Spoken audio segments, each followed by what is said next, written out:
प्रोफाइललाई professional मोडमा कसरी लिने त्यसको लागि भिडियो हेर्नु पर्यो ल।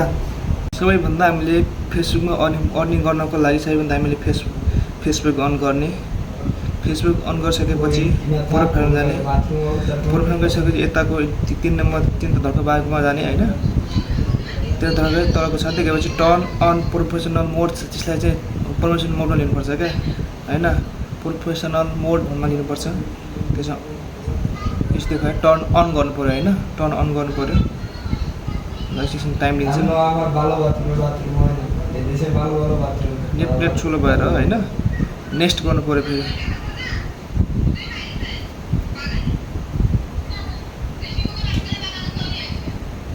नेक्स्ट गर्नु पर्यो। नेक्स्ट गर्नु पर्यो। फेरि नेक्स्ट पार्नु पर्यो। नेट ठुलो भएर चाहिँ ढिला भइरहेछ मेरो हैन। पब्लिक प्राइस सबलाई गर्नु पर्यो हैन। पब्लिक कन्फर्म गरिसकेपछि यो गयो प्रोफेसनल मोडमा गयो